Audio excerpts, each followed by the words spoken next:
Hello everyone, welcome back to my YouTube channel. और आज का टॉपिक है experiment of Oswald Avery, Colin MacLeod and Maclyn McCarty. ठीक है, सर्च ऑफ जेनेटिक मटेरियल का ये दूसरा एक्सपेरिमेंट है। पहला एक्सपेरिमेंट ग्रिफिथ ने कर दिया था, जो कि उन्होंने स्ट्रेप्टोकोकस बैक्टीरिया और माइस को लेते हुए करा।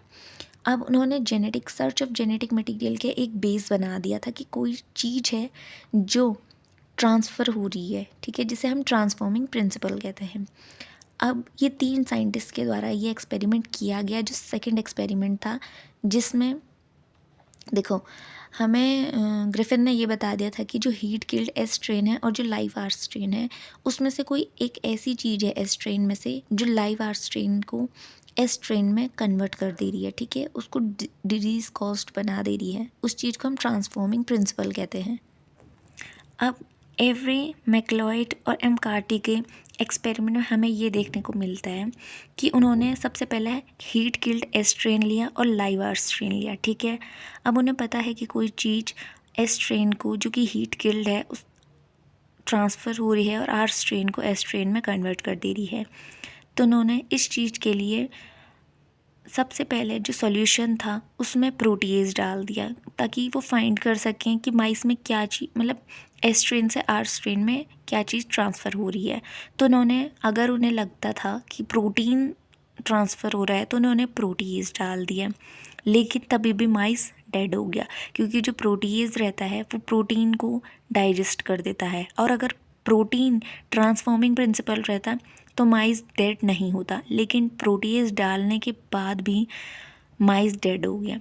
दूसरे एक्सपेरिमेंट में उन्होंने सॉल्यूशन में आरएनएज डाल दिया। जो सॉल्यूशन था उसमें एस स्ट्रेन और आर स्ट्रेन दोनों थे, जो कि एस स्ट्रेन जो था वो हीट किल्ड था, ठीक है, उसमें वायरस डेड थे, लेकिन जो आर स्ट्रेन था वो लाइव था। तो उन्होंने आरएनएज डाल दिया। अगर वो सोचते कि आरएनए एक ट्रांसफॉर्मिंग प्रिंसिपल है, तो जो आरएनएज होगा वो आरएनए को डाइजेस्ट कर देगा, जिसकी वजह से जो माइस होगा वो डेड नहीं होगा। लेकिन आरएनएज डालने के बाद भी जो माइस था वो डेड हो गया, ठीक है।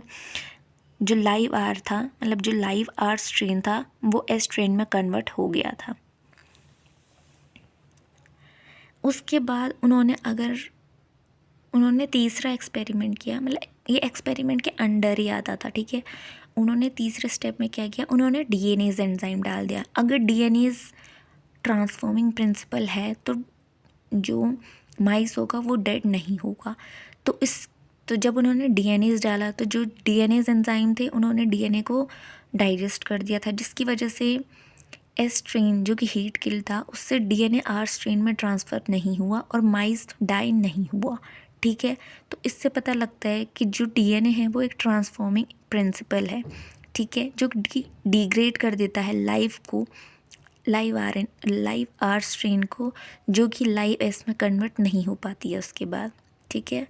जो अदर साइंटिस्ट थे उन्होंने इनके एक्सपेरिमेंट को एक्सेप्ट नहीं किया, क्योंकि इन्फॉर्मेशन कम थी इस एक्सपेरिमेंट के लिए। जो भी इंफॉर्मेशन थी वो बहुत कम थी और कोई प्रूफ भी नहीं था, ठीक है, कि जो डीएनए है और जो डीएनएज हैं वही एक ट्रांसफॉर्मिंग प्रिंसिपल है। और यहीं पे इन 3 साइंटिस्ट का एक्सपेरिमेंट ख़त्म होता है। जो लास्ट में जेनेटिक मटेरियल के जो सबसे लास्ट एक्सपेरिमेंट दिया था वो हर्शे एंड चीज़ ने दिया था, जो हम नेक्स्ट वीडियो में पढ़ेंगे। और अगर आपको ये वीडियो समझ आई हो तो लाइक, शेयर एंड सब्सक्राइब ज़रूर करें।